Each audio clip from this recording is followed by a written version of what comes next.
महेश्वरः गुरुः साक्षात् परब्रह्म तस्मै श्रीगुरवे नमः।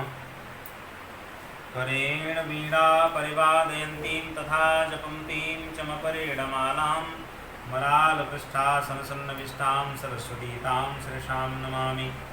विघ्नेश्वराय वरदाय सुरप्रियाय लम्बोदराय सकलाय जगद्विताय नागाननाय श्रुतियज्ञविभूषिताय गौरीसुताय गणनाथ नमो नमस्ते। या देवी सर्वभूतेषु शान्तिरूपेण संस्थिता नमस्तस्यै नमस्तस्यै नमस्तस्यै नमो नमः। असितगिरिशमं स्यात् कज्जनं सिन्धुपात्रे सुरतरुवरशाखा लेखनी पत्रमुर्वी लिखति यदि गृहीत्वा शारदा सर्वकालं तदपि तव गुणानामीशपारं नयाति। अतुलितबलधामं हेमशैलां भदेहं धनुजबलकृशानं ज्ञानिनामग्रगण्यं सकलगुणनिधानं वानराणां वधीशं रघुपतिविभक्तं वातजातं नमामि। कान्तिः सितामृषदिन्दितशारदेन्दु यत्रैकतो विलसितामसताङ्गशोभा वृन्दावनेऽपि कृतया मुनकाङ्गसङ्गं श्रीराधामुकुन्दयुगलं तदहं नमामि। श्री राधे मेरी स्वामिनी मैं राधे जुको दास जन्म जन्म मोहि दीजियो श्री चरणन को वास। सो दिन कैसा होएगा गुरु पकड़ेंगे बाँह हाथ पकड़ बैठाएंगे निज चरणन की छाह। भक्त भक्ति भगवंत गुरु चतुर नाम बपु एक इनके पगवंदन किए नासहि विघ्न अनेक। श्री गुरु चरण सरोज रज निज मन मुकुर सुधारे वरनम रघुवर विमल जस जो दायक फलचारि। बुद्धिहीन तनु जानिके सुमिरो पवन कुमार बल बुद्धि विद्या देहु मोहि हरिउ कलेश विकार। नारायणं नमस्कृत्य नरं चैव नरोत्तमं देवीं सरस्वतीं व्यासं ततो जयमुदीरये। बोले सद्गुरुदेव भगवान की जय। श्री गुरुदेव भगवान की जय। श्रीमद्भागवत महापुराण की जय। श्री गौ माता की जय। जय जय श्री राधे श्याम। नमः पार्वती पतये हर हर महादेव शंभो। गोविंद हरे गोपाल हरे जय जय प्रभु दीन दयाल हरे। गोविंद हरे गोपाल हरे जय जय प्रभु दीन दयाल हरे। जय जय प्रभु दीन दयाल हरे। जय जय प्रभु दीन दयाल हरे। जय जय प्रभु दीन दयाल हरे। गोविंद हरे गोपाल हरे जय जय प्रभु दीन दयाल हरे। बोले गुरुदेव भगवान की जय। कल प्रहलाद जी का जन्म हुआ हिरण्यकश्यप के यहाँ। तो श्री नारद जी युधिष्ठिर जी को बता रहे हैं कि देखो प्रहलाद जी को कौन पढ़ाता है। शुक्राचार्य के दो पुत्र हैं संड और अमर। ये दोनों बड़े विद्वान हैं। ये प्रहलाद जी को जो पढ़ाते हैं प्रहलाद जी वैसा ही इनको सुना देते हैं। लेकिन प्रहलाद जी के मन में वो पढ़ाई बैठी नहीं रहती। वे कहते हैं गुरुजी ये सब तुम क्या पढ़ाते रहते हो हमको। हमको तो भगवान नारायण कैसे प्राप्त होंगे ये सब पढ़ाइए। इसलिए प्रहलाद जी के इस बात को सुनकर के उन गुरुओं ने सोचा कि अब हमारी मृत्यु संभव है। जैसा कि कल हमने सुना कि जहाँ गुरु को लालच होता है शिष्य से वहीं गुरु फंस जाता है। शिष्य जो है उसे वहीं गुरु का अपराधी बन जाता है। तो इनको लगा कि हमारा भय हो जाए हमारी मृत्यु हो जाएगी तो भय उत्पन्न हो गया। तो इन्होंने प्रहलाद जी को भेज दिया घर। जाओ अपने पिताजी के पास जाओ। बहुत दिन हो गए छुट्टी नहीं ली तुमने, छुट्टी ले लो। राजा के बेटे हैं और छुट्टी पर गए हैं। एकदा सुरराट पुत्रम अंकमारोकिमान पांडव पप्रक्ष कथ्यथाम वत्स मन्यते साधु यद भगवान। हिरण्यकशिपु ने देखा प्रहलाद बड़ा बढ़िया मेरा बच्चा, आओ बैठो बेटा, गोद में बैठो, ये बताओ तुम्हें कौन सी बात अच्छी लगती है, क्या पढ़ते हो तुम वहाँ, क्या पढ़ाते हैं गुरुजी। प्रहलाद जी ने कहा पिताजी तत्साधु मन्ये सुरवर्यदेहिनां सदा समुद्विग्न धियामसद्ग्रहात् हित्वात्मपातं ग्रहमन्धकूप वनम गतो यद्धरिमाश्रयेत। पिताजी ये सारा संसार जो है आप झूठे में इसको पकड़ के बैठे, इस संसार को हम लोग पकड़ के बैठे हैं, संसार हमको नहीं पकड़े। जैसे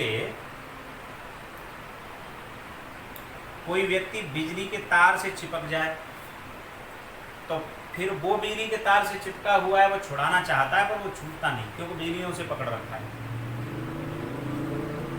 कोई पकड़ लेता है बिजली को तो क्या कहते हैं, बिजली ने पकड़ लिया, ये नहीं कहते उसने बिजली पकड़ ली, ये कहते हैं बिजली ने पकड़ लिया।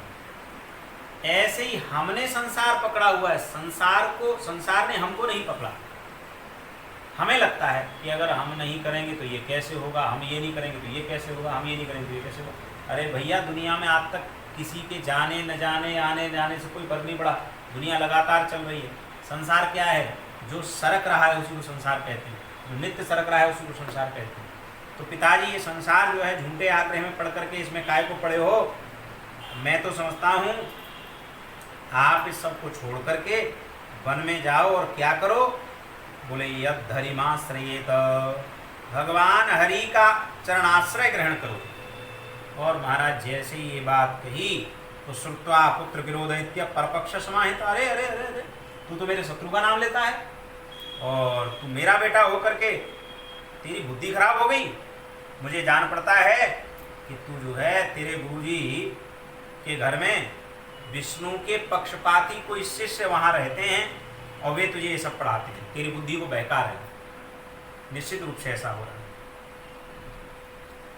बताओ तो ये सब कैसे सीखा। प्रहलाद जी ने कहा पिताजी अब गुरुजी से पूछिए तो बात, गुरुजी बताएंगे। अब महाराज गुरुजी के यहाँ पहुँचे, कहा कि प्रहलाद को ये सब किसने पढ़ाया। अब गुरुजी कांपने लग गए। और जिस चेले से गुरु को भय हो जाए, समझ लिए उस चेले का नरक जो है समीप घूम रहा है, आसपास घूम रहा है।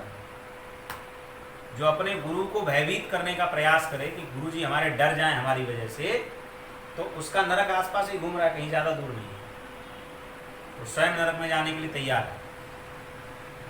और इसने यही सोचा कि गुरुजी डर जाएंगे, मैं जो दक्षिणा देता हूँ उसमें पढ़ाते हैं, मैं जैसा कहूँगा वैसा करेंगे। तो कहा कि ये सब कैसे सीखा, पूछो इसको।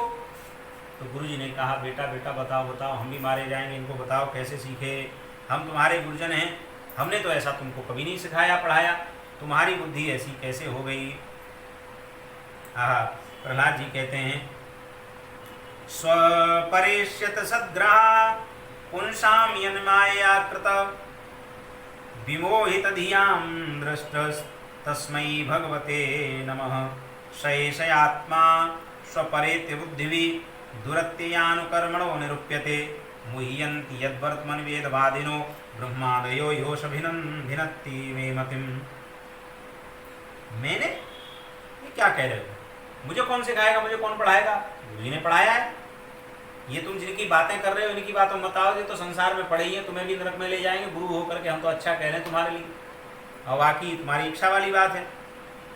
ये जो अपना पराया है ना, ऐसे मायापति भगवान को मैं बहुत नमस्कार करता हूँ, प्रणाम करता हूँ कि उन्हीं के चक्कर में तो आदमी को अपना पराया दिखता है। ऐसी माया फेर रखी है कि वो जो है समझ में नहीं आता कि क्या हो रहा है संसार में, ये सब समझ नहीं पाते। इसलिए मैं ऐसे भगवान को प्रणाम करता हूँ। और कहा कि प्रहलाद जी ने अपने जैसे ही गुरुजी से सब कहा कि उन मायापति की शरण में जाओ, यहाँ कुछ नहीं रखा, ये हिरण्यकशिपु 2-4 और तनख्वाह और देगा, मर जाओ कुछ नहीं बचेगा, पाप कर करके मरोगे, नरक में जाना पड़ेगा, ये तो जाएगा ही जाएगा, तुम भी जाओगे। शास्त्र ऐसा कहता है किसी अज्ञानी व्यक्ति से अपराध हो जाए, भगवान उसे कभी भी अपराध का दंड नहीं देते। और किसी ज्ञानी व्यक्ति से अपराध हो जाए, भगवान उसे छोड़ते नहीं। इसलिए अज्ञान में अपराध हो गया तो कोई बात नहीं, और ज्ञान जानते हुए अपराध हो गया तो भगवान कहते उसका प्रायश्चित नहीं करेगा तो उसको नष्ट कर दूंगा। अब तो महाराज प्रहलाद जी को जब ये कहा तो पुरोहित जी तो और डरने लग गए। प्रहलाद जी ने बात की सो कह दी कि गुरु जी इनके चक्कर में काहे को पड़ रहे हो, किसी नरक में जाना पड़ेगा। अब तो सब सोचने लगे कि ये दैत्य वंश में चंदन के वन में कांटेदार बबूल कैसे पैदा हो गया। उदाहरण क्या दिया, चंदन वन में यह कांटेदार बबूल कहाँ से पैदा हो गया, जबकि कहना ये चाहिए कि कांटेदार बबूल के वन में चंदन कैसे पैदा हो गया, क्योंकि भक्त पैदा हुआ है, चंदन वो है। भक्त श्रेष्ठ है, चंदन श्रेष्ठ होता है ना, भक्त श्रेष्ठ है। लेकिन ये क्या कह रहे हैं, ये कह रहे हैं चंदन के वन में बबूल कैसे पैदा हो गया। इसका सही अर्थ समझिए, इसका सही अर्थ क्या है। जिस जीव का मन भगवान में नहीं लगता, जिसको भगवान जो है श्रेष्ठ नहीं लगते, जिसको भगवत चर्चा अच्छी नहीं लगती, अब उसके आगे अगर आप भगवत चर्चा का बखान करें तो मालूम है उसको कैसा लगेगा। उसको लगेगा कि बस इंजेक्शन की जो पीड़ा होती है उससे भी ज़्यादा पीड़ा उसको होगी हर समय। जितनी देर प्रवचन चलेगा उतनी देर दर्द में रहेगा, क्या जैसे बवाल है, सब कुछ नहीं होता, रोटी खाओ मौज करो, क्या रखा है संसार, क्योंकि उसको उससे स्नेह नहीं है, श्रद्धा नहीं उसके प्रति। इसलिए शास्त्रों ने पहले एक परंपरा बना दी है कि अश्रद्धावान व्यक्ति को प्रवचन भी नहीं करना चाहिए। अश्रद्धावान व्यक्ति से तुरंत दूर हो जाइए। जिसकी श्रद्धा आपके प्रति नहीं है, आपके शास्त्र के प्रति नहीं है, उसका तुरंत परित्याग कर दिए। गोसाई बाबा कहते हैं कि देखो, तजिए ताहि कोट बैरी सम। किसको? बोले महाराज ऐसा करोड़ों बैरियों के समान उसे छोड़ दो, जिसके जाके प्रिय न राम वैदेही। जिसके हृदय में भगवान का प्रेम नहीं है उसका त्याग कर दो। अगर संसार सागर से मुक्त होना चाहते हो तो, नहीं तो हम तो डूबेंगे सनम और तुमको भी ले डूबेंगे। पापी यही करता है, पापी को तो डूबता ही है, और संग में जो उसके संग वाला होगा, पुण्यात्मा भी अगर हुआ तो उसके पुण्य का भी छीन कर देगा और उसको भी जो है पाप में करके ले जाएगा। तो ये सब छोड़ दो, बढ़िया रहोगे। लेकिन कहाँ महाराज, इनके हृदय में ये सब बात नहीं बैठती, क्योंकि ये तो टुकड़ों पे पड़ने वाले गुरुजी हैं। अब क्या देखा, प्रहलाद को धमकाया गया और धमका करके कहा कि सुनो, तुम राजा के बेटे हो, साम दाम दंड भेद इत्यादि इत्यादि की जो है चर्चाएं करो। साम दाम कहते हैं लोग, साम दान है, साम दान भेद और दंड, ये चार चीजें हैं। लोग कहते हैं साम दाम, जबकि सही है साम दान दंड और भेद। और ये सब विद्याएं जब उनको दे दी गई, उसके बाद भी प्रहलाद जी तो प्रहलाद जी हैं, परम भक्त हैं भगवान के। माता जी के पास पहुंचे छुट्टी लेकर के, माता जी को प्रणाम किया और अपने पिताजी के पास पहुंचे। पिताजी ने गले से लगाया, बड़ा आनंद हुआ कि अब तो बच्चा बदल गया होगा। तो आज पूछने लग गए, बेटा बेटा तुमने क्या पढ़ा, स्वधीतम किंचिदुत्तमम, तुमने क्या पढ़ा, अच्छी अच्छी बात बताओ हमको। प्रहलाद जी ने कहा, पिताजी ऐसी बात बताऊंगा कि आपका जो है आनंद ही आनंद हो जाएगा। प्रहलाद जी बोलने लग गए, श्रवणम कीर्तनम विष्णु स्मरणम पाद सेवनम अर्चनम वंदनम दास्यम सख्यमात्म निवेदनम। पिताजी मैंने जो सीखा है उसका तत्व सार आपको बता रहा हूँ। इत पुंसार्पितम पिता विष्णु भक्तिश्चे नवलक्षणा क्रियते भगवत्यद्धा तन्मन्येधीतमुत्तमम। 9 प्रकार की भक्ति सीख करके आया हूँ। पिताजी ने कहा मेरी भक्ति की बात करेगा और क्या करेगा, बताओ बेटा। कहा कि भगवान के गुण लीला नाम आदि का श्रवण करने वाला पहला भक्त, कीर्तन करने वाला दूसरा भक्त, उनके नाम रूप आदि का स्मरण करने वाला तीसरा भक्त, उनकी चरण सेवा करने वाला चौथा भक्त, उनकी पूजा अर्चना करने वाला 5वां भक्त, उनकी वंदना करने वाला 6वां भक्त, और उनका दास्य भाव स्वीकारने वाला 7वां भक्त, और सख्य भाव स्वीकारने वाला 8वां भक्त हो गया, और सख्य आत्मनिवेदन 9वां भक्त जो है आत्मनिवेदन वाला हो गया।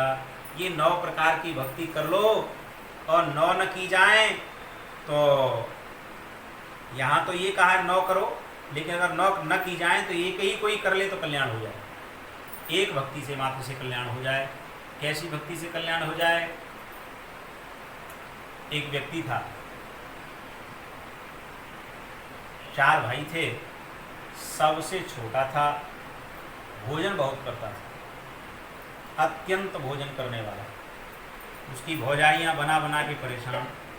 रोज का काम 5 किलो सुबह 5 किलो शाम को, जब तक न मिल जाए तब तक चैन न पड़े, और परिणाम ये होवे काम एक अधेला का न करे। क्योंकि विवाह हुआ नहीं था, अपना भोजन पिताजी की संपत्ति, अपना भोजन करना मस्ती लेना। भौजाइयों ने कहा कि इसको घर से निकालो नहीं तो पटपरा कर देगा। जितने पूरे घर के लोग खाते हैं वो अकेला खाता है। अब इन्हें कौन बताए, इन्हें कौन पूछे, इन्हें कौन समझाए कि कोई किसी का नहीं खाता, सब अपने खाते का खाते हैं। सबका अपना खाता है, उसी में से खाता है, कोई किसी के खाते का नहीं खाता। लेकिन इसे समझ में नहीं आता, तो इन्होंने क्या किया कि लड़ झगड़ करके उसे घर से बाहर निकाल दिया। अब बेचारा टेंशन में कि अब कहाँ मिलेगी, क्योंकि भोजन भट्टा है बेचारा, उसे तो भोजन की जरूरत है।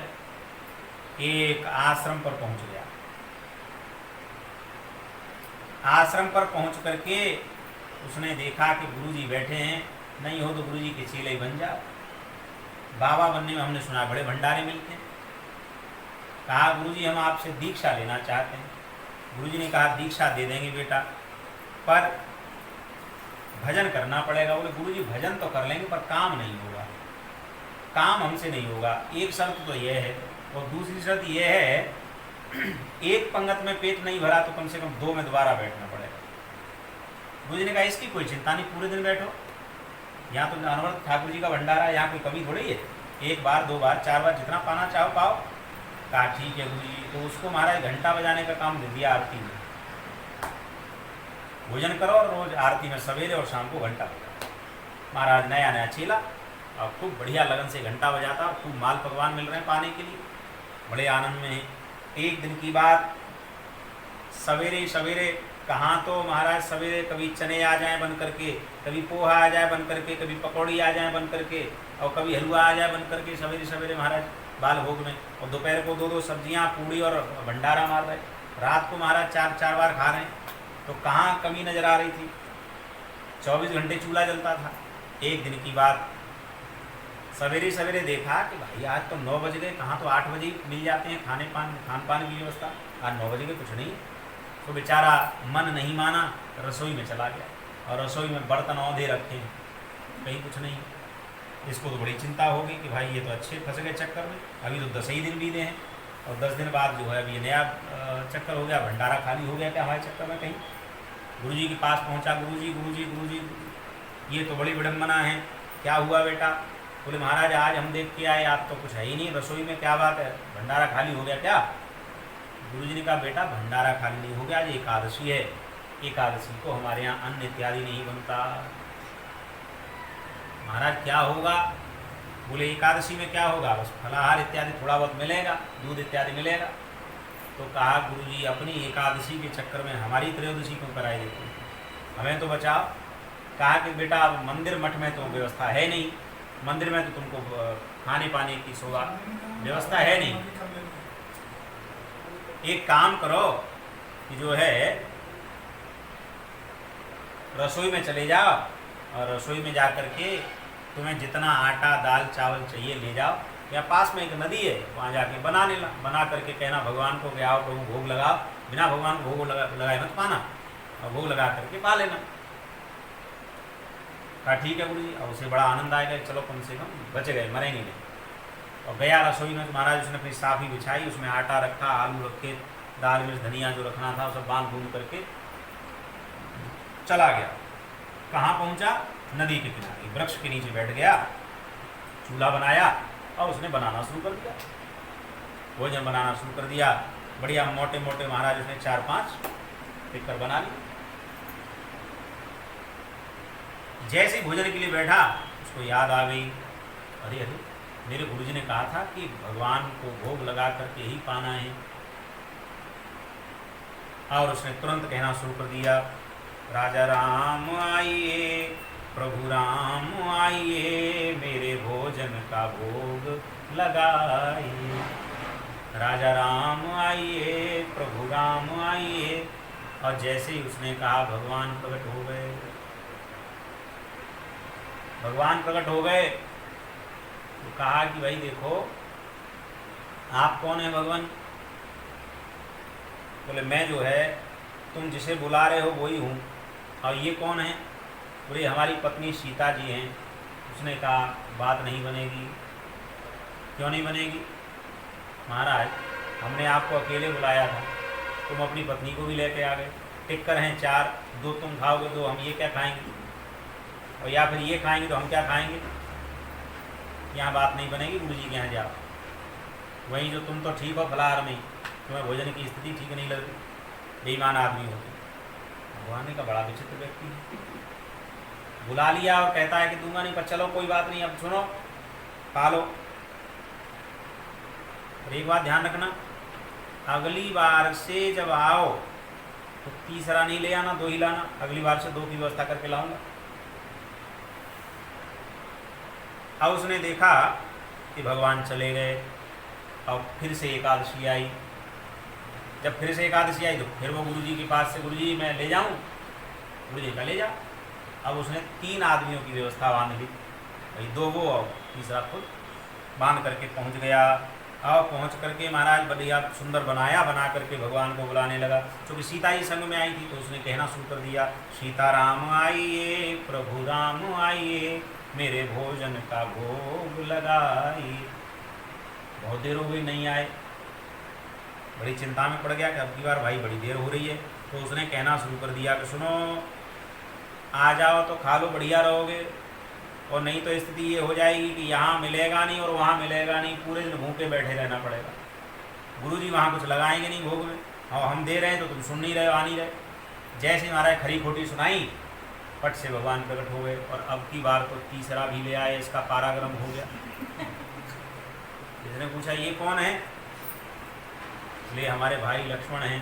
बोले महाराज वापस जाओ, अपने पास व्यवस्था कहाँ है? तुम तो बेईमानी को उतर आए। हमने आपसे कहा था कि 2 लेकर आना, तीसरा ले आए। अब ये बताओ कि हम 3 आदमी के भोजन में से पहले तो हमको ही चाहिए पूरा, और फिर तुम्हें कहाँ से देंगे दोनों लोगों को? और बच गया तो इनको कहाँ से देंगे? अब अतिथि के रूप में ले आए हैं, मेरा अपमान होगा है। ये तुम ठीक नहीं करते हो। मुझे लगता है कि तुम्हारे परिवार में भोजन नहीं बनता, तुम्हारे घर में भोजन नहीं बनता, इसलिए तुम पूरा परिवार लेके चल देते हो। कहा नहीं नहीं नहीं नहीं, तुम्हारी भक्ति से प्रसन्न होकर के। भक्ति क्या बात की है? इसमें क्या भक्ति है भाई? हमने 2 बुलाए, तुम 3 आ गए। पहले 1 बुलाया, 2 आ गए, 2 बुलाए, 3 आ गए। पर सुनो, अब की बार तो एडजस्टमेंट कर लेते हैं, कैसे भी करके व्यवस्था हो जाएगी, पर अगली बार से अगर 1 भी बढ़ गया तो सोच लेना। कहा ठीक है, कब आओ?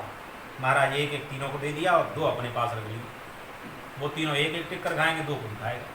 बढ़िया पा करके महाराज कहा जाओ, चले आ गया लौट करके आश्रम में। अच्छा गुरुजी से बात नहीं करता, एकादशी के बारे में गुरुजी को नहीं कहता, क्योंकि उसे यही नहीं पता था कि भगवान यहाँ आके पाते हैं कि नहीं। वो तो अपना इसी में होगा कि यहाँ भी आके पाते होंगे, थाल के थाल जाते हैं, लग करके पर्दा डाल देते हैं पुजारी, पता नहीं कहाँ चले जाते हैं। तो उसे ये थोड़ी ना था कि यहाँ भगवान आरोपते हैं कि नहीं आरोपते हैं। उसे तो विश्वास था कि भगवान पाते हैं। तो फिर से एकादशी आई, तीसरी एकादशी आई तो उसने पहले ही गुरुजी से कहा, गुरुजी परिवार बढ़ गया, थोड़ा सा ना ज़्यादा लेके जाऊँगा। गुरुजी ने कहा जितना चाहो ले जाओ। तो गुरुजी सोच रहे थे कि भाई एक आदमी 2 किलो खा लेगा, 4 किलो खा लेगा, 10 किलो थोड़ी खा लेगा, ये तो बड़ी विचित्र बात हो गई। और उन्होंने महाराज बड़ा सा एक भगोना भर करके और सर पे रख के चला गया। आज उसने सोच लिया अब जो है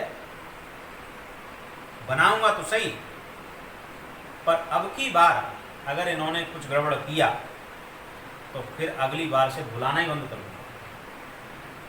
काय को झंझट में पड़े अपनी जान, फालतू में लाद के लाओ, वहाँ से इनको खवाओ, खुद पेट नहीं भरता, इनको खवाने के लिए चाहिए। बना लिया, बुलाया, प्रभु राम आइए, सीताराम आइए, मेरे भोजन का भोग लगाइए। आइए प्रभु आइए। आओ महाराज, अब की बार 3 की जगह 4 आ गए। और जैसे ही 4 आए, इनका दिमाग सनक गया। ये तो पहले से ही परेशान था। अब तो इसने कहना शुरू कर दिया, महाराज तुम तो बिल्कुल ही भिखमंगे, तुमसे बड़ा भिखारी मैंने दुनिया में नहीं देखा। इतना तो आदमी भी शर्मदार होता है कि जो है किसी के घर निमंत्रण हो तो शर्म से एक आदमी का तो एक ही जाता है, और ज़्यादा ज़्यादा बच्चा ले जाएगा कोई, और तुम तो परिवार सहित आ जाते हो। अब ये कौन ले आए? बोले भरत, हमारा छोटा भाई। तो महाराज एक बात बताओ, ये कुछ करते नहीं है क्या? ये बिल्कुल फ्री बैठे रहते हैं हमारे नौथा के लिए, है तो इनको भी लेकर के चले आए। अब ठीक है, आ ही गए हो तो ज़्यादा तो नहीं कहूँगा, पर अंतिम बार चेतावनी दे रहा हूँ, अंतिम बार। अगर इस बार गड़बड़ कर दी तो भूखे भेजूंगा यहाँ से, चाहे भले ही मुझे पूरा यमुना नदी में डाल करके जाना पड़े, पर तुमको नहीं खिलाऊंगा। कहा कोई बात नहीं, अब पवा दो पवा दो पवा दो। सबको बिठा दिया, पवाया, फिर पाया। और बड़ी टेंशन में, चिंता में आया, आकर के भगोना रख दिया रसोई में। गुरुजी के पास गया, गुरुजी से जा करके कहने लगा, गुरुजी बड़ा तुम्हारा परिवार बहुत बेकार है, मैं तो समझ गया 2-3 एकादशियों में। गुरुजी कहते हैं तो भोला है, और नाम भी उसका भोला ही था। तो भोला है, क्या जानता है ये क्या जाने भगवान की सेवा, ऐसी कहता रहता है, और भोले तो कुछ भी कह लेते हैं ऐसा। अब एकादशी आई, फिर से इसने सोचा कि इस बार तो कुछ कर्तव्य करना ही पड़ेगा, नहीं ये सुधरेंगे। और इसने अपना सामान बांधा। इधर तो गुरुजी को टेंशन हो गई कि पहले 1 किलो पैसे, 2 किलो पैसे, 5 किलो पैसे, अब 20 किलो पे आ गया। ये करता क्या है? चेलों से कहा कि भाई ये भोला कहाँ ले जाता है इतना सब? कहा गुरुजी पता नहीं, एकादशी को ले जाता है, आपने आज्ञा दी है तो हम तो कुछ पूछते नहीं, आप ही जाके पूछो। गुरुजी ने कहा इसको जाने दो। अब महाराज ले करके पहुँच गया, चूल्हा जला दिया, सब तरकारी भाजी इत्यादि रख दी, और भगवान को बुलाने लगा। अब की बार बनाया नहीं, प्रभु राम आइए, सीताराम आइए, मेरे भोजन का भोग लगाइए। अब की बार बुलाने लगा, और भगवान पधारे तो पहले 4 थे या 5 हो गए। इसने छूटते ही कहा, मुझे मालूम था कि तुम नहीं मानोगे, तुम तो आदत के मजबूर आदमी हो। बोले आप बनाओ, तुम बनाओ और हम खाएंगे। बोले अब तुम बनाओ और हम पाएंगे। और बैठ गया महाराज भोला। जानकी जी तरकारी काट रही हैं, भरत जी लकड़ियाँ फूंक रहे हैं, और राम जी महाराज आटा लगा रहे हैं, और हनुमान जी तोड़ करके धनिया तोड़ रहे हैं, मिर्च तोड़ रहे हैं, और गुरु जी बैठे देख रहे हैं कि पूरा परिवार लगा है इसकी सेवा में। अब गुरु जी रोए जा रहे हैं कि पूरा जिंदगी भजन किया, पूरी जिंदगी निकल गई, तब भगवान का ऐसा दिव्य दर्शन नहीं किया। और जो सरकार जिनकी मड़ियों से महल जड़े हुए हैं, जिनके यहाँ हजारों दास दासियाँ हैं, वे इस भोला के कहने पर रोटियाँ बेल रहे हैं। कैसा विचित्र समय। और जा करके भोजन बन गया, और सबसे पहले बैठ गया, पहले मैं खाऊंगा, बच जाए तुम खाना, क्योंकि तुम ऐसे ही ठीक होगे, ऐसे ठीक नहीं होगे। तुम्हारा सुधार ऐसे ही होगा कि जब नहीं मिलेगा भोजन, अगली बार से अपने आप कम करके ले आओगे। और हम तो सबसे बड़ी बात, समस्या तो इस बात की है, आदमी हो तो खवाओ, बंदर भी संग में लाते हो, ये और समस्या। कल को हाथी लाने लगोगे, परसों तुम गधे लाने लगोगे, फिर घोड़े लाने लगोगे, तो हम कब तक लाएंगे भाई? गुरु जी के यहाँ से ढूंढोगे, हमसे नहीं होगा ये सब। पहले हमें खवाओ। और महाराज पा रहा है, और वो जिमा रहे हैं बैठ करके, 4-5 बेचारे।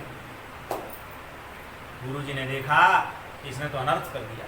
जिस भगवान के लिए हम भोग आरोग्य समय प्रार्थना करते हैं, ठाकुर पा लीजिए, हमारे ऊपर बड़ी कृपा होगी आपकी, और उसे वो भोला को भोग पवा रहे हैं, और बैठे बैठे देख रहे हैं। गुरु जी ने कहा कि अगर हम गए तो लगता है भगवान अंतर ध्यान हो जाएंगे। दूर से दर्शन हो गया, यही बहुत है। गुरु जी लौट गए, और भोला ने कहा, गुरु जी वो भगवान जब जाने लगे तो कहा कि देखो 1 से 2, 2 से 3, 3 से 4, 4 से 5, और अंतिम चेतावनी है कि अगर अब की बार कोई छठवां आया तो अभी तो केवल बनवाया है, फिर आश्रम से भी डुबा के मंगवाऊंगा, फिर आश्रम से लाऊंगा नहीं, फिर कहूँगा जाओ भगवान उठा के लाओ, बनाओ और खवाओ और जाओ। राम जी ने कहा, भोला बड़ा प्रेम है तुम्हारा, और तुम कहोगे सो हम करेंगे, और तुम्हारे हाथ के टिक्कर में बड़ा स्वाद आता है। हमारे यहाँ तो बहुत बहुत भोग लगते हैं। बोले हम तो रोज़ देखते हैं हमारे गुरुजी वहाँ बड़े बड़े थाल जाते हैं लद करके, और उन्हें खाते खाते तुम्हें कुपच नहीं होती? रोज़ पूड़ी पराठे जैनते रहते हो। अरे कभी रोटियाँ खाओ, टिक्कर खाओ, और कभी भूखे भी रहो, बिल्कुल जैने पे ही बिल्कुल ज़िंदगी चला रहे हो, बैठे बैठे जैनते रहते हो वहाँ पे महाराज। और ये सब बातें ठाकुर जी से कह रहा है, और कह करके उसे इस बात का भान नहीं है कि भगवान है, उसे केवल प्रेम है उसका कि भगवान पाते हैं, इतना जानता है। इसके अलावा वो नहीं जानता कि भगवान क्यों आते हैं, कैसे आते हैं, इनका पाने का अर्थ क्या है, ये क्यों मिले हैं, किस पुण्य से भगवान मिलते हैं, ये सब कुछ नहीं पता उसको। और वो लौट करके भगवान घर के पीठ पे और बड़ा खुश होकर आके गुरुजी से कहा, गुरुजी 4 एकादशी से परेशान हो गया, रोटी बेल बेल करके हाथ में फर्क पड़ गया, अब की बार तो दिलवा दी। अब गुरुजी ने बोला कि पैर पकड़ लीजिए, बेटा तू मेरा शिष्य नहीं मेरा गुरु है। मैंने पूरा जीवन भजन किया तब भगवान का दर्शन नहीं कर पाया, और तूने मुझे दर्शन करा दिया। इतना कहकर केवल गुरुजी के प्राण शरीर छूट गया कि तूने मुझे भगवान का दर्शन करा दिया। भोला कहे ना क्या हो गया, अब गुरुजी तो नहीं रहे ना, तो प्रमाण कौन देवे कि क्या हुआ। अंत में लोगों ने बताया, कहा कि निश्चित रूप से भोला को भगवान का दर्शन हो गया। अब कैसे पता लगा? भोला ने ही कहा कि गुरुजी तो चले गए, पर गुरुजी को आज एक बात बताना चाह रहा था कि गुरुजी ये जो लाल लाल बंदर इसमें बैठा है मंदिर में, और ये आज मेरे यहाँ जो है आकर के भारी साग छीलने में लगा था, ये बात तो बताना भूल गया गुरुजी। तो गुरुजी पूरे हो गए, पूरे आश्रम में गा रहा है, सबसे कह रहा है कि ये जो बगल में खड़े हैं ना, ये सबने तो मेरे यहाँ लकड़ी लगाई है चूल्हे में। सबको आश्चर्य होता है, क्या ऐसा भी हो सकता है। कहने का अर्थ ये है, भक्ति का जो लक्षण है अभी लोग नहीं जानते। लोगों को लगता है कि त्रिपुंड लगा लिया या ऊर्ध्वपुंड लगा लिया, माला पहन ली, बाना बना लिया, ये सब भक्ति का लक्षण है। ये सब भक्ति का लक्षण नहीं है। भक्ति आंतरिक विषय, बाह्य विषय है ही नहीं। प्रहलाद जी के जीवन में ऐसी बाह्य विषय भक्ति नहीं है, आंतरिक भक्ति है। जैसा ही सुना इसने हिरण्यकशिपु ने, तो प्रहलाद को उठाकर पटक दिया, चल चल आज इसको देखूंगा, और ले जा करके गुरुजी के पास पहुंचा दिया। कहा कि बता तू किसके बहकावे में आया है, तेरे गुरुजी खड़े हैं। गुरुजी से पूछा, ये क्या कर रहे हो तुम? 2 बार तुमको चेतावनी दे चुका हूँ। गुरुजी ने कहा, न मत प्रणीतम न पर प्रणीतम श्रुतो वदत्ये सतवेन्द्र सत्रो नैसर्गिकीयं मतिरशिराजं नियक्षमन्युं गतदाश्ममानः। न हमने इसको कुछ सिखाया, और हमें तो ये भी नहीं लगता कि यहाँ कोई और भी सिखाता होगा। ना हमने सिखाया, ना कोई और सिखाता है। ये तो इसकी अपनी बुद्धि से प्राप्त हो गया है। इसको जन्मजात इसकी ऐसी बुद्धि है। हम क्या करें महाराज, हमको बताइए। तब प्रहलाद को डांटते हुए हिरण्यकशिपु ने पूछा, क्यों रे, तुझे ये खोटी बुद्धि कहाँ से प्राप्त हुई है, बता। तब प्रहलाद जी ने बताना शुरू किया, पिताजी आप नहीं समझ पाओगे। क्यों? क्योंकि मतिर्न कृष्णे परतस्वतो वा मिथो विपद्येत ग्राहव्रतानाम् अदान्तगोभिर्विशतां तमिश्रम पुनः पुनश्चर्वित चर्वणानाम। पिताजी आपको इसलिए समझ में नहीं आएगा क्योंकि आप संसार में पड़े हैं। अंधे व्यक्ति को ये कहा जाए, यानी अंधी माता को ये कहा जाए कि तेरा भाई आ गया है, वो कहेगी जब तक रो नहीं लेगा हृदय से लग करके तब तक यह बात मैं नहीं मानूंगी। अंधी को कहा कि तेरा भैया आ गया है, उसने कहा जब तक हृदय से लगा के नहीं रो लूंगी तब तक स्वीकार नहीं करूंगी भाई आ गया है। ऐसे तू तो संसार के इस कूप में अंधे हो गए हो, तुम्हें नहीं पता कि ये ज्ञान कैसे प्रकट होता है, इसका चस्का क्या है। इसलिए पिताजी ये देववाणी है, और इस वाणी का प्रभाव क्या है। बोले भगवान नैषाम मतिस्ताद भद्रुक्रमांघ्री स्पर्शत्यन्नर्था पगमो यदर्थ महीयसाम पादरजोभिषेकम निष्किंचनानाम नवनीत यावत। अरे इस संसार में रहने वाले भगवान के अकिंचन भक्तों की चरण की धूलि का स्नान जिन लोगों ने नहीं किया, जिन लोगों ने भगवान के भक्तों की शरणागति प्राप्त नहीं की, वो चाहे धनवान हो, चाहे बुद्धिमान हो, चाहे ऐश्वर्यवान हो, वो बेकार ही हैं। वो केवल जो है धरती पर भार ही हैं। इसलिए पिताजी संसार में रहने वाले भगवान के भक्तों की शरणागति ग्रहण करनी चाहिए। तब हिरण्यकशिपु को क्रोध आया, उसने कहा कि तू ज़्यादा विष्णु का गुणगान कर रहा है, चल ठीक है अब देखता हूँ तेरे को। और ले गए महाराज ले जा करके हाथी के आगे फेंक दिया, कुछ नहीं हुआ प्रहलाद को, हाथी से बच गए। बड़े ऊपर से पहाड़ से फेंका, उससे भी बच गए। भांत भांत की यातनाएं देने लगा, पहाड़ों से फेंक करके चींटियों के सम्रासुर आदि के नाम के राक्षसों की तरह मारने का प्रयास करते हैं, विष पान कराते हैं, खाना बंद कर दिया, बर्फीली जगह में छोड़ दिया, दहकती आग में डाल दिया, समुद्र में बारी बारी से डलवाया, आंधी में छोड़ दिया, पर्वतों के नीचे दबा दिया, लेकिन प्रहलाद का कोई बाल बाका नहीं कर सका। इसको कहते हैं ये समय वह्य साधुक्तो बधोपायाश्च निवृत्ताः तेस्तै द्रोहर सद्धर्मैर मुक्त स्वैनैव तेजसा। संसार में श्रेष्ठ भगवान का भजन करने वाले साधु का अगर कोई व्यक्ति मन से भी अहित सोच लेगा तो निश्चित रूप से उसका सर्वनाश हो जाएगा। अहित करने की तो बहुत बड़ी बात हो गई, अहित कर दिया तो समझो गया ही काम से। अगर मन से भी सोच लिया अगर कपट किसी साधु के प्रति, किसी महापुरुष के प्रति, उसको नष्ट ही होना पड़ेगा। उसका भगवान स्वयं उसकी रक्षा करते हैं, प्रहलाद जी की रक्षा करते हैं भगवान। और प्रहलाद जो हैं कैसे मृत्यु हो, अमेया अप्रमेयानुभावो या मकुतश्चित भयो मर, कैसे मृत्यु होगी, भगवान मेरे साथ में, मेरी मृत्यु कोई नहीं कर सकता, ऐसा विचार उनके हृदय में।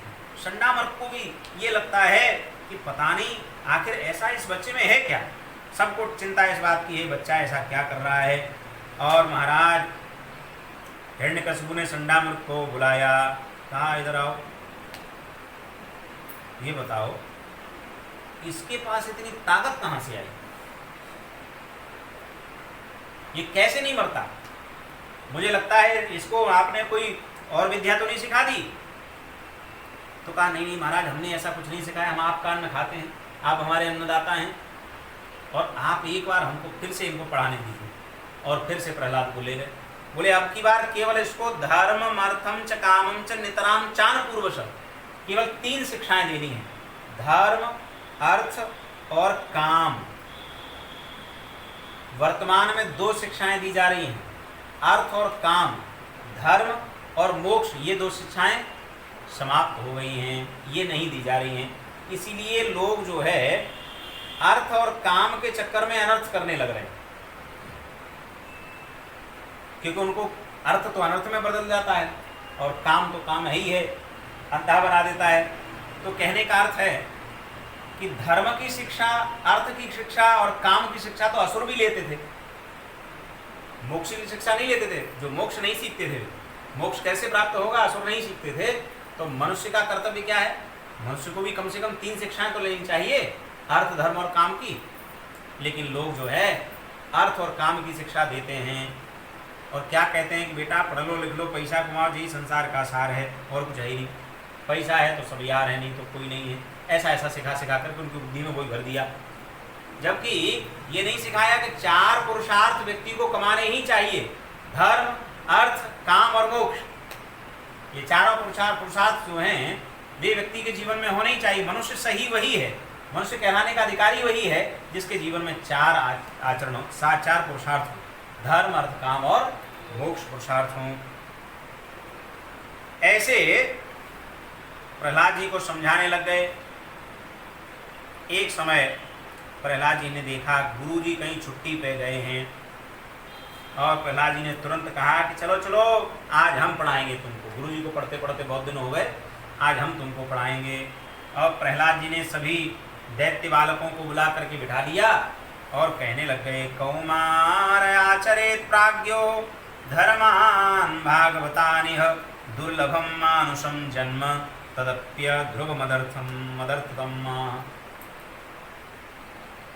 देखो ये तुम चक्कर में क्या पढ़ रहे हो, इसलिए बाबाओं के दोनों बाबाओं को क्या है, इनका कुछ नहीं है, इनके चक्कर में मत पढ़ो।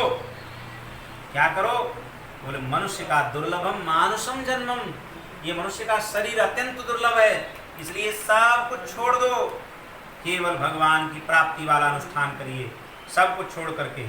और भगवान ही हमारे स्वर्ण हैं, भगवान ही हमारे रिश्तेदार हैं, भगवान ही हमारे प्रेमी हैं, भगवान ही हमारे मित्र हैं, भगवान ही हमारे माता हैं, भगवान ही हमारे पिता हैं, वे ही सब हैं हमारे, और संसार में कोई हमारा नहीं है।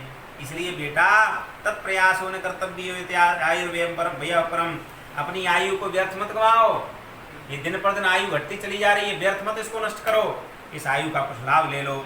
और इस आयु का लाभ लेना है तो क्या करना है? पुंसो वर्ष शतम ह्यायु तदर्थम चाजितात्मन निष्फलम यद सौरात्र्याम शेतेन्दम प्रापितस्तम। ये जो आयु है ये यूं ही बीत रही है। आधा हिस्सा तो सोते हुए बीत जाता है और आधा हिस्सा बचपन से जवानी आने में बीत जाता है। 25% हिस्सा मिलता है आदमी को काम करने के लिए, इसमें भजन करे और कमाई करे, और उसमें भी वो करता नहीं, नष्ट हो जाती है। क्या होता है? बोले यातनाएं भोगता हुआ चला जाता है और महाराज अंत में स्थिति हो जाती है परिवार का भरण पोषण करता है, परिवार वाले उसको छोड़ देते हैं और स्थिति ये आ जाती है कि उसे जब ये पता लगता है कि मैंने अपना पूरा जीवन बेकार नष्ट कर दिया, जब तक उसे ये पता लगता है तब तक इतनी देर हो चुकी होती है कि 1-8 घंटे 2-4 घंटे 2-4 महीने जीता है और गोविंदा नमो हो जाती है, सोच कर ही रह जाता है, समाप्त हो जाता है, कुछ नहीं कर पाता। इसलिए कर लो सो काम और भज लो सो राम। जो कर सकते हैं उतना काम कर लेना चाहिए और भजन जितना हो जाए उतना भजन कर लेना चाहिए।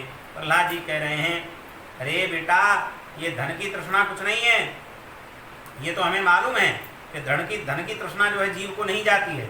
बड़े बड़े लोग इस तृष्णा को छुड़ाने में लगे, कौन वर्थम तृष्णाम विसर्जित।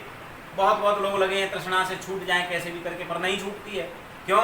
तृष्णान जीर्णान भय में व्यात। ये तृष्णा जो है बूढ़ी नहीं होती, ये जवान होती है। जैसे जैसे बुढ़ापा बढ़ता है वैसे तृष्णा जवान होती है, वैसे वैसे इच्छाएं बढ़ जाती हैं इस बात की कि चाबी मेरे पास रहनी चाहिए, गड्डियाँ मुझे ही पता होनी चाहिए, सोना कितना ही मुझे ही पता होनी चाहिए। बहू को पता लग गया तो पता नहीं क्या करेगी, हो सकता है कहीं किसी को पकड़ा दे, इसका क्या है, भोली भाली है, इसलिए चाबियाँ मेरे पास रहनी चाहिए।